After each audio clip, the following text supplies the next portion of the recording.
Factors affecting vapour pressure. Vapour pressure किस किस factor से इफेक्ट होता है वो हमें देखना है। तो दो फैक्टर हैं जिससे वेपर प्रेशर वेरी करता है। पहला जो फैक्टर है वो है नेचर ऑफ लिक्विड। लिक्विड के नेचर पे डिपेंड करेगा कि उस लिक्विड का कितना वेपर प्रेशर होगा एक पर्टिकुलर टेम्परेचर पे। ठीक है, इसको देखते हैं किस तरीके से ये रिलेट करते हैं हम इसको। Vapour pressure is inversely proportional to force of attraction between molecules. ठीक है, अगर कोई लिक्विड मॉलिक्यूल्स है, उन लिक्विड मॉलिक्यूल्स के अंदर जो मॉलिक्यूल्स के बीच में फोर्स ऑफ अट्रैक्शन जितना ज़्यादा होगा उतना ही वो मॉलिक्यूल एक दूसरे को बाउंड करके रखेंगे। तो लिक्विड से वेपर फेस में जाने की जो उनकी टेंडेंसी होगी वो उतनी ही क्या हो जाएगी, कम हो जाएगी। ठीक है, अगर मैं बोलता हूँ कि मेरे पास ये कंटेनर है, इस कंटेनर में ये लिक्विड के पार्टिकल्स है यानी, तो हमें पता है कि वेपराइज तो कौन होंगे, जो सरफेस के पार्टिकल्स है वही होंगे, ये वाले पार्टिकल्स। लेकिन इन वाले ये जो पार्टिकल है सरफेस पे, इनका जो इस सरफेस के नीचे पार्टिकल है इनके साथ भी कुछ क्या होगा, फोर्स ऑफ अट्रैक्शन होगा। कैसा भी हो सकता है, वो डिपेंड करता है मॉलिक्यूल के नेचर पे। यानी अगर ये फोर्स ऑफ अट्रैक्शन ज़्यादा होगा तो इन मॉलिक्यूल्स की लिक्विड फेज से वेपर फेज में जाने की जो टेंडेंसी है, ठीक है, वो क्या होगी, बहुत कम होगी यानी। और अगर इनके बीच में फोर्स ऑफ अट्रैक्शन कम है तो ये इजिली लिक्विड से किस में कन्वर्ट हो जाएंगे, वेपर फेज में। इसलिए हमने क्या बोला है कि vapour pressure, force of attraction अगर कम होगा, इनके बीच में अट्रैक्शन कम होगा तो पार्टिकल क्या होगा, लिक्विड से वेपर फेज में इजिली चला जाएगा। और लिक्विड से वेपर फेज में जितना इजिली, जितने ज़्यादा पार्टिकल्स जाएंगे वो वेपर इस लिक्विड के सरफेस के अबाव उतना ही ज़्यादा क्या क्रिएट करेगा, वेपर प्रेशर। तो फोर्स ऑफ अट्रैक्शन कम हुआ तो वेपर्स जल्दी बनेंगे और ज़्यादा बनेंगे, वेपर्स ज़्यादा बनेंगे तो वेपर प्रेशर भी क्या हो जाएगा, ज़्यादा हो जाएगा। इसलिए हमने लिखा है कि vapour pressure is inversely proportional to force of attraction between molecules. ठीक है, एक एग्जाम्पल से इसको देखते हैं। यहाँ मैंने लिखा है, ठीक है, इसको रिप्रेजेंट कैसे करते हैं उसी फॉर्म में लिखा है मैंने। यहाँ लिखा है P0H2। मैंने नॉट का मतलब बताया था लास्ट क्लास में कि नॉट का मतलब होता है प्योर, किसी भी लिक्विड का प्योर फॉर्म की बात करते हैं। पी का मतलब होता है यहाँ पे प्रेशर से नहीं, वेपर प्रेशर से। ठीक है, तो ये रिप्रेजेंटेशन मैंने कुछ लास्ट 1-2 क्लास में पहले बता चुका हूँ कि किस तरीके से किसी मॉलिक्यूल को, वेपर प्रेशर को हम रिप्रेजेंट करेंगे। तो पी यहाँ पर वेपर प्रेशर बताता है। ये जो लिखा हुआ है ये वो सब्सटेंस, वो लिक्विड होगा जिसकी वेपर प्रेशर की बात हो रही है। नॉट बताता है प्योर फॉर्म में सिर्फ ये इसी पार्टिकल की। ठीक है, अब H2O का वेपर प्रेशर और यहाँ पे लिखा C2H5OH का वेपर प्रेशर, वाटर और इथेनॉल के वेपर प्रेशर अगर कंपेयर करें तो किसका कम होगा और किसका ज़्यादा होगा ये हमें देखना है। ठीक है, तो यहाँ पर, ठीक है, टाइम ले और एक बार सोच ले कि आपके अकॉर्डिंग किसका वेपर प्रेशर ज़्यादा होना चाहिए। नहीं, ठीक है, तो कई लोगों ने सोच लिया होगा। ठीक है, अलग अलग टाइप के फोर्स ऑफ अट्रैक्शन होते हैं, वंडरफुल फोर्सेस भी होते हैं। ठीक है, हाइड्रोजन बॉन्डिंग भी होती है, आयनिक भी होती है, कोवलेंट, हर तरह के होते हैं। ठीक है, तो यहाँ पे जो मैंने एग्जांपल लिया, यहाँ पर मैंने लिया वाटर मॉलिक्यूल और एक लिया मैंने C2H5OH इथेनॉल। ठीक है, दो ये पार्टिकल लिया। अगर इसकी बात करें हम वाटर मॉलिक्यूल की, तो वाटर मॉलिक्यूल के अंदर हमें पता है कि 2 हाइड्रोजन है और इसके ऊपर क्या है, ऑक्सीजन के ऊपर 2 लोन पेयर लगे हुए हैं। हमें पता है कि ऐसे जो भी बीकर होगा, कंटेनर होगा, उसमें बहुत सारे क्या होंगे, फॉर एग्जांपल इसके अंदर बहुत सारी ये क्या है, वाटर मॉलिक्यूल है। तो एक वाटर मॉलिक्यूल दूसरे वाटर मॉलिक्यूल के साथ क्या कर सकता है, हाइड्रोजन बॉन्डिंग कर सकता है। हाइड्रोजन बॉन्डिंग के लिए, ठीक है, केमिकल बॉन्डिंग में हम पढ़ते हैं इसको। हाइड्रोजन बॉन्डिंग के लिए कंडीशन क्या है कि हमारे पास एक ऐसा एटम होना चाहिए जिसके पास एटलीस्ट एक लोन पेयर हो डोनेट करने के लिए। एक ऐसा एटम होना चाहिए जिसके पास एटलीस्ट एक लोन पेयर तो हो। तो यहाँ पर हमारे पास एक ऐसा एटम है जिसके पास 2 लोन पेयर है। दूसरी कंडीशन ये कि उसमें नाम ही हाइड्रोजन है तो क्या होना जरूरी है, हाइड्रोजन होना जरूरी है। तो हाइड्रोजन होना जरूरी है, लेकिन कोई सा भी हाइड्रोजन नहीं चलेगा। इसमें जो हाइड्रोजन है वो हाइड्रोजन होना चाहिए या तो नाइट्रोजन से कोवलेंटली बॉन्डेड होना चाहिए या वो हाइड्रोजन किससे, ऑक्सीजन से होना चाहिए बॉन्डेड, या वो हाइड्रोजन फ्लोरीन से बॉन्डेड।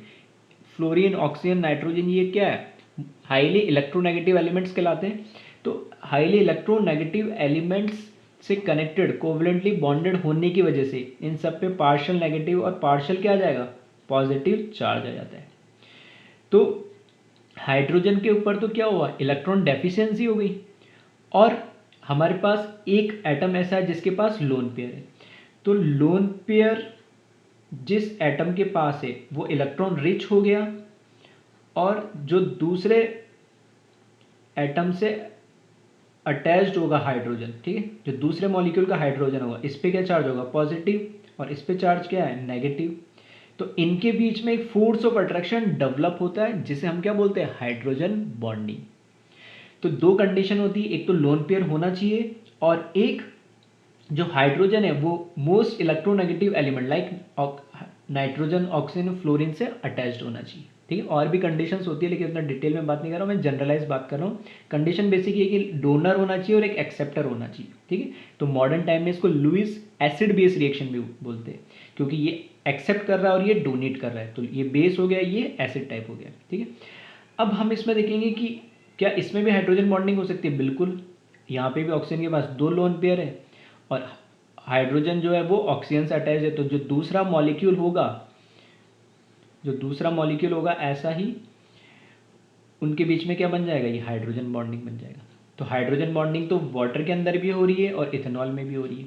तो फिर हम कैसे डिसाइड करेंगे, अब हम डिसाइड करेंगे इसमें एक्सटेंट, ठीक है, एक्सटेंट ऑफ हाइड्रोजन बॉन्डिंग, एक टर्म यूज करते हैं एक्सटेंट। तो इसको मैं शॉर्ट ट्रिक के फॉर्म में बता रहा हूँ, ठीक है, थोड़ा कॉम्प्लिकेटेड है जो अभी मैं इतना डिटेल में डिस्कस करता है। एक्सटेंट का मतलब होता है कि एक मॉलिक्यूल इफेक्टिवली कितने हाइड्रोजन बॉन्डिंग कर सकता है।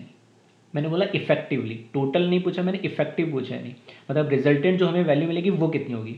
तो एक्सटेंट ऑफ हाइड्रोजन बॉन्डिंग कैसे निकाली जाती है, एक्सटेंट में हम ये देखते हैं कि हम पहले तो ये देख ले कि जो भी एटम हमारे पास डोनर है, मतलब जिसके पास लोन पेयर है डोनेट करने के लिए, वो कितने हैं, और हमारे पास उसी मॉलिक्यूल के अंदर कितने एक्सेप्टर है। फॉर एग्जांपल वाटर के अंदर इस ऑक्सीजन के पास दो लोन पेयर है, तो दो लोन पेयर हो गए डोनर। यहाँ बात करूँ डोनर की तो यहाँ पे दो हो गए, क्योंकि यहाँ पे दो क्या है, लोन पेयर है। अगर मैं बात करूँ हाइड्रोजन की तो ये क्या कहलाएगा मेरा, एक्सेप्टर। मतलब एक्सेप्टर कौन होगा, वो हाइड्रोजन जो मोस्ट इलेक्ट्रोनेगेटिव से अटैच्ड होगा, तो ये भी अटैच्ड है, ये भी अटैच्ड है, तो दो ही क्या हो गए, एक्सेप्टर हो गए। तो डोनर और एक्सेप्टर में से जिसकी वैल्यू कम होगी, डोनर और एक्सेप्टर में से जिसकी वैल्यू कम होगी वही उसके लिए क्या बन जाएगा, एक्सटेंट ऑफ हाइड्रोजन बॉन्डिंग बन जाएगा। वही मतलब से मेरा क्या है कि अगर डोनर की वैल्यू है 2 और एक्सेप्टर की वैल्यू है 2, तो जो मिनिमम है उसको कंसिडर करेंगे। जितने डोनर होंगे उतने ही मुझे एक्सेप्टर लेने पड़ेंगे अगर डोनर मिनिमम है तो। अगर एक्सेप्टर मिनिमम है तो जितने एक्सेप्टर है उतने मुझे क्या लेने पड़ेंगे, डोनर। तो इस केस में तो दोनों ही क्या है, इक्वल है। तो इसमें एक्सटेंट ऑफ हाइड्रोजन बॉन्डिंग, जब एक्सटेंट ऑफ हाइड्रोजन बॉन्डिंग की मैं बात करूंगा तो H2O के केस में, क्योंकि मेरे पास दो ही डोनर है और दो ही एक्सेप्टर है, तो इफेक्टिव जो हाइड्रोजन बॉन्डिंग होगी जिसे हम एक्सटेंट ऑफ हाइड्रोजन बॉन्डिंग बोलते हैं, वो कितनी होगी, 4।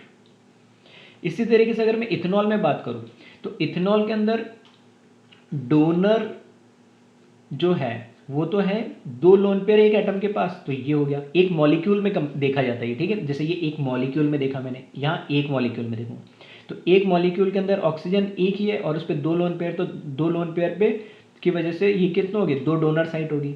और एक्सेप्टर साइट की बात करें तो हमारे पास इसमें एक ही हाइड्रोजन 5 यहाँ पर भी है, लेकिन ये हाइड्रोजन कार्बन से अटैच्ड है। और हमने ये कंडीशन की बात करी थी कि वो हाइड्रोजन या तो नाइट्रोजन या ऑक्सीजन या किससे, फ्लोरीन से अटैच होना चाहिए। तो ये 5 काउंट नहीं करेंगे, सिर्फ इस एक को काउंट करेंगे। तो एक्सेप्टर कितना है मेरे पास यहाँ पे, एक। अब इस केस में दोनों में से मिनिमम वैल्यू कौन सी है, एक्सेप्टर वाली। तो जो मिनिमम वैल्यू है वो भले एक्सेप्टर हो या डोनर है, उस उतनी ही हम क्या अगली नेक्स्ट वैल्यू को कंसिडर कर लेंगे। फॉर एग्जांपल जिसमें एक्सेप्टर 1 है तो इसकी भी 1 ही वैल्यू कंसिडर करेंगे। अगर ये 1 होता तो इसकी 1 करते हैं, तो टोटल कितना हो जाएगा, 1 डोनर 1 एक्सेप्टर मिला के 1 + 1 2। तो इथेनॉल के केस में C2H5OH के केस में 1 + 1 = 2। Extent of hydrogen bonding C2H5 की कितनी हो जाएगी, 2।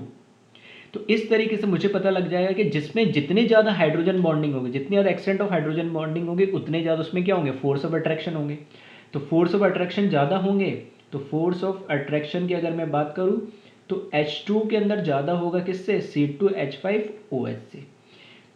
तो अगर फोर्स ऑफ अट्रैक्शन ज़्यादा होगा तो क्या वो मॉलिक्यूल लिक्विड फेस पे वेपर फेस में जाना चाहेगा, बिल्कुल नहीं। तो इस केस में यहाँ पर जो वेपर प्रेशर होगा वो H2O का क्या हो जाएगा, कम हो जाएगा C2H5OH से, क्योंकि इसके बीच में जो मॉलिक्यूल है, ये जो मॉलिक्यूल अगर ये H2 के इसमें फोर्स ऑफ अट्रैक्शन ज़्यादा है तो लिक्विड से वेपर फेस का कन्वर्जन इसमें क्या होगा, कम होगा। यानी तो फोर्स ऑफ यही हमने बोला कि फोर्स ऑफ अट्रैक्शन कम ज़्यादा होगा तो वेपर प्रेशर अपना आप क्या हो जाएगा, कम हो जाएगा। ठीक है, और ये हमने इस केस में किससे कंपेयर करा, एक्सटेंट ऑफ हाइड्रोजन बॉन्डिंग से। ठीक है, तो आई होप हाइड्रोजन बॉन्डिंग आप लोगों ने 11वीं क्लास में केमिकल बॉन्डिंग में पढ़ा होगा, और यहाँ इस चैप्टर में इस तरह के क्वेश्चन अगर मिल जाएंगे और अगर उनमें हाइड्रोजन बॉन्डिंग हो रही होगी, ठीक है, फोर्स ऑफ अट्रैक्शन कंपेयर करने के वंडरवल फोर्सेस होते हैं 4 टाइप के, ठीक है, अलग अलग होते हैं, वो आप कंपेयर कर सकते हो। और अगर हाइड्रोजन का आता है थोड़ा सा कन्फ्यूजिंग रहता है, इसलिए मैंने ये थोड़ा सा शॉर्ट ट्रिक टाइप बताया, एक्सटेंट ऑफ हाइड्रोजन बॉन्डिंग कैसे कैलकुलेट करोगे। डोनर देख लो, एक्सेप्टर देख लो, दोनों में से जो मिनिमम है उतना ही अगला वाला काउंट कर लो। यानी अगर डोनर मिनिमम है तो जितने डोनर लिए उतने एक्सेप्टर ले लो और दोनों को ऐड कर दो। अगर एक्सेप्टर मिनिमम है तो उतने डोनर ले लो और दोनों को ऐड कर दो, एक्सटेंट ऑफ हाइड्रोजन बॉन्डिंग बताएगा। ठीक है, तो अब इस केस की अगर हम बात करें तो यहाँ पर मुझे पता लग गया इस केस में कि दोनों के केस यहाँ पे जो एक्सटेंट है, एक्सटेंट ऑफ हाइड्रोजन बॉन्डिंग वो H2 के अंदर ज़्यादा होगी किससे, C2H5OH से। यहाँ पर एक्सटेंट ऑफ हाइड्रोजन बॉन्डिंग 2 + 2 = 4 आ रही है, और यहाँ पर कितनी आ रही है, 1 + 1 = 2। तो एक्सटेंट ऑफ हाइड्रोजन बॉन्डिंग ज़्यादा है तो फोर्स ऑफ अट्रैक्शन क्या होगा, ज़्यादा होगा। फोर्स ऑफ अट्रैक्शन ज़्यादा होगा तो वेपर प्रेशर क्या हो जाएगा, कम हो जाएगा। ठीक है, अब आ जाओ सेकंड जो फैक्टर है। ठीक है, तो पहला फैक्टर है हमारे पास क्या है, फोर्स ऑफ अट्रैक्शन, और जो सेकंड फैक्टर है वो है हमारा टेम्परेचर। टेम्परेचर पे किस तरीके से, ठीक है, वेपर प्रेशर डिपेंड करता है। तो इसमें अगर हम बात करें तो यहां पर हमने लिखा है on increasing temperature kinetic energy of molecules increases due to which attraction between molecules of liquid decreases and hence vapor pressure increases। ठीक है, आई होप सिंपल सी लैंग्वेज है, सबको समझ में आएगा कि जैसे ही हम टेम्परेचर बढ़ाएंगे, ठीक है, तो जैसे ही हम क्या करेंगे, टेम्परेचर को बढ़ाएंगे, तो टेम्परेचर बढ़ने से हमें पता है क्या होगा, जो काइनेटिक एनर्जी होगी, जैसे लिक्विड मॉलिक्यूल है, इसके अंदर इन लिक्विड मॉलिक्यूल का क्या होगा, जो काइनेटिक एनर्जी होगी, काइनेटिक एनर्जी होगी इनकी, वो भी क्या करेगी, टेम्परेचर बढ़ने से बढ़ेगी, क्योंकि काइनेटिक एनर्जी टेम्परेचर पर डिपेंड करती है, हमें पता ही है।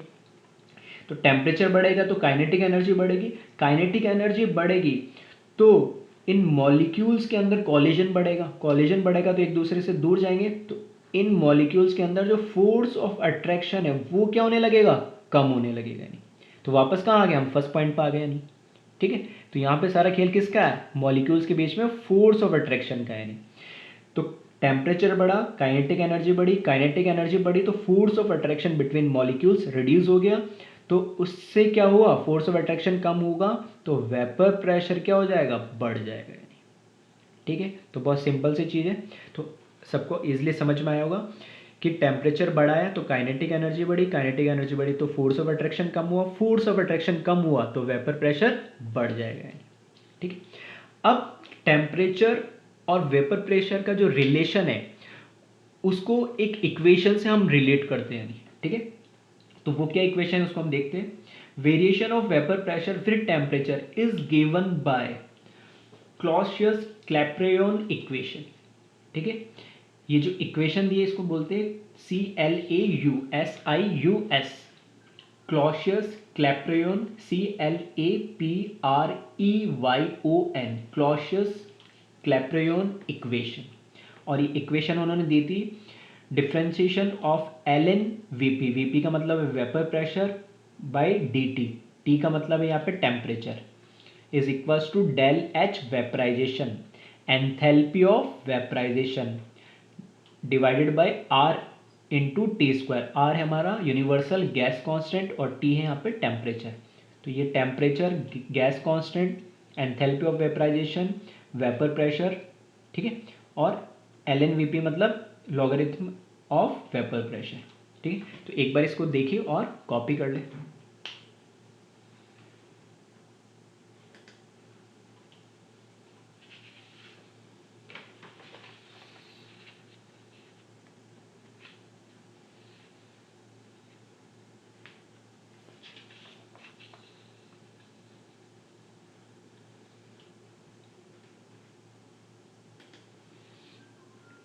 ठीक है, तो आप देखते हैं आगे इसमें, यहाँ पे वही क्लॉसियस क्लैपेरॉन इक्वेशन वो मैंने लिखी है। इस इक्वेशन को मैं क्या कर रहा हूँ, इंटीग्रेट कर दे रहा हूँ। इंटीग्रेट करने के लिए इस जो dt है इसके डिनोमिनेटर, इसको कहाँ ले जा रहा हूँ मैं, इधर क्रॉस मल्टीप्लाई करके। तो इसको हमने क्या करा, इंटीग्रेट करा, और इंटीग्रेट करने के लिए हमने क्या करा, जो इधर नीचे dt था इसको ऊपर क्रॉस मल्टीप्लाई करा, तो ये यहाँ आ गया। बाकी टर्म एज इट इज है, इंटीग्रेशन का क्या करा हमने, सिंबल लगा दिया, ठीक है। अब जब इंटीग्रेट करेंगे तो ये इंटीग्रेशन, ये डिफरेंशिएशन, तो इंटीग्रेशन और डिफरेंशिएशन एक दूसरे के क्या होते हैं, बिल्कुल अपोजिट होते हैं। तो ये क्या हो जाएगी, वैल्यू हट जाएगी। डिफरेंशिएशन करेंगे इंटीग्रेशन का तो उल्टा आ जाता है वापस। तो ये पूरा इंटीग्रेशन ऑफ डिफरेंशिएशन मतलब ये हट गया, सिर्फ क्या बचेगी, ये वैल्यू। अब यहाँ जो हमें इंटीग्रेट करना है, तो एंथैल्पी ऑफ वेपराइजेशन एक कांस्टेंट टर्म है, आर एक कांस्टेंट टर्म है, जो वेरिएबल है हमारे लिए वो क्या है, टेम्परेचर, और किसके दिख ही रहा है यहाँ पे dt। तो इसको ये डेल एच वेपराइजेशन और आर तो है कांस्टेंट, और इसको कैसे कंसीडर करें, इंटीग्रेशन ऑफ 1/x² का। और 1/x² का इंटीग्रेशन जब करोगे तो पता है क्या आता है, -1/x, ठीक है। तो यहाँ पे जब इसका इंटीग्रेशन करेंगे तो यहाँ से ये सिंबल हट जाएगा, क्योंकि डिफरेंशिएशन ऑफ इंटीग्रेशन करेंगे मतलब दोनों के उल्टे, तो ये कैंसिल हो जाएगा, एल एन वी पी बचेगा। यहाँ पर 1/t² का इंटीग्रेशन करेंगे तो -1/t आएगा, ये और ये constant term as it is है, प्लस के एक कांस्टेंट है क्योंकि ये इनडेफिनेट इंटीग्रल है। डेफिनेट मतलब यहाँ पे लिमिट्स लगी हुई होती है तब कोई कांस्टेंट लिखने की जरूरत नहीं होती है, डेफिनेट वैल्यू आती है। इनडेफिनेट इंटीग्रल है क्योंकि हमें वैल्यूज पता नहीं है, तो कुछ भी प्लस माइनस होगा तो उसके लिए हमने कांस्टेंट लगा दिया उसको के। अब ये जो इक्वेशन आई है सेकंड, इसमें मैं कंडीशन पुट कर रहा हूँ। अब दो, क्योंकि हम टेम्परेचर के साथ वेपर प्रेशर का वेरिएशन देख रहे हैं, तो मैं दो अलग अलग टेम्परेचर पे वेपर प्रेशर को देख रहा हूँ। तो मैंने यहाँ पे लिखा if T equals to T1, ठीक है। अगर मैंने कोई T1 टेम्परेचर ले लिया और मैंने मान लिया वहाँ पर वेपर प्रेशर क्या हो जाएगा, P1, तब ये इक्वेशन किस में कन्वर्ट हो जाएगी, एल एन वी पी की जगह अब क्या आ जाएगा, P1 is equals to minus as it is del H vaporisation as it is, R as it is, T की जगह क्या आ जाएगा, जो मैंने टेम्परेचर T1 माना है, तो ये R/T1 प्लस कॉन्स्टेंट तो एज इट इज है, इसको मैंने एक नाम दे दिया 3 नंबर। फिर एक दूसरे टेम्परेचर पे मैंने इसको क्या मान लिया, T2 टेम्परेचर मान लिया, और इस पे वेपर प्रेशर मैंने P2 मान लिया। सेम वैल्यू मैंने इस सेकंड इक्वेशन में पुट करी, तो यहाँ पर Vp की जगह क्या आ जाएगा, P2, तो ये ln P2 हो जाएगा equals to minus del H vaporisation और R एज इट इज, और टेम्परेचर की जगह मैंने क्या रखा, T2 वो as it is plus constant, कोई फर्क नहीं पड़ना, तो इक्वेशन इसको दे दी फोर्थ। फिर मैंने क्या करा, फोर्थ में से थर्ड को सब्ट्रैक्ट कर दिया। इस जो ये फोर्थ इक्वेशन है इसमें से इस थर्ड इक्वेशन को सब्ट्रैक्ट करेंगे, तो LHS को LHS में करें, जो LHS में है उन दोनों को आपस में सब्ट्रैक्ट करेंगे और RHS वालों को आपस में सब्ट्रैक्ट करेंगे। तो जब इसको सब्ट्रैक्ट करोगे, ठीक है, तो ये टर्म मिल जाएगी तुम्हें LHS वाली ln P2 माइनस ln P1, ठीक है। ln फोर्थ में से थर्ड को सब्ट्रैक्ट करना मतलब नीचे वाली इक्वेशन में सुपर करेंगे तो ln P2 माइनस ln P1, और RHS में क्या मिल जाएगा तुम्हें, minus del H vaporisation, fourth वाली टर्म एज इट इज है, माइनस थर्ड वाली, तो ये माइनस और ये वाला माइनस मिलके क्या हो जाएगा, प्लस, और कांस्टेंट तो क्या हो जाएंगे, कैंसिल हो जाएंगे, ठीक है। क्योंकि ये क्या रहेगा, ये वाला प्लस है और इस पूरी इक्वेशन के आगे माइनस लगाएंगे तो ये भी माइनस हो जाएगा नहीं, ठीक है, तो कांस्टेंट हट जाएगा। तो फाइनल इक्वेशन मुझे क्या मिलेगी, ln P2 माइनस ln P1 is equals to minus del H vaporisation R T square plus del H V P R T one. अब बस सिंपली क्या करा, L N M minus L N N, ठीक है, लॉग की property लगा देंगे तो ये मुझे मिल जाएगा L N M upon N, तो L N P two upon P one लिखा is equals to del H vaporization upon R और ब्रैकेट में one upon T one minus one upon T two. अगर ln मतलब इसका base e है और अगर मेरे को log अगर बेस 10 करना है तो 2.303 से मल्टीप्लाई करना होगा इधर, तो वो 2.303 से मल्टीप्लाई करेंगे तो उसको क्रॉस मल्टीप्लाई करके नीचे लिख देंगे, तो वो ये इक्वेशन मैंने नीचे लिख दी। तो ये हो जाएगा log P2 upon P1 is equals to del H vaporisation 2.303 R 1 upon T1 minus 1 upon T2, ठीक है। एज इट इज़ है, इसमें सिर्फ ln को log में कन्वर्ट करा है, ठीक है। बहुत सिंपल सा इजी सा डेरिवेशन है। ये डेरिवेशन ना तो कोई स्कूल के एग्ज़ाम में पूछने वाला है, ना ही कोई कंपटीशन एग्ज़ाम में पूछने वाला है, सिर्फ हमारी अंडरस्टैंडिंग के लिए। और ये डेरिवेशन इसलिए मैंने बताया क्योंकि सेम डेरिवेशन थर्मोडायनेमिक्स में हमने एज इट इज़ पढ़ा था। यहाँ वेपर प्रेशर की टर्म्स हटा के क्या आ जाएगी, सिर्फ इक्विलिब्रियम कांस्टेंट फॉरवर्ड बैकवर्ड के फॉर्म में आ जाएगी। और तभी मैंने एक नोट करके लिखाया था कि यही इक्वेशन कहाँ पे, वेपर प्रेशर में भी आएगी जब हम सॉल्यूशन चैप्टर पढ़ेंगे 12th क्लास में। तो वही चीज़ ये है, ठीक है। तो आई होप ये समझ में आया होगा। और एक लास्ट चीज़ जो इसमें रह गई है कि कई बार ग्राफ पूछ लेता है वेपर प्रेशर वर्सेस टेम्परेचर के बीच में। तो वेपर प्रेशर और टेम्परेचर के बीच में जो कर्व है वो कैसा होता है, एक्सपोनेंशियल टाइप, क्योंकि यहाँ पे ln है, ये Vp एक वेरिएबल ये वाई एक्सिस पे और ये हमारा टेम्परेचर एक्स एक्सिस पे, ठीक है। तो यहाँ से ln हटाएंगे तो पूरी टर्म एक्सपोनेंशियल में चल जाएगी, तो ये थोड़ा एक्सपोनेंशियल टाइप बनता है।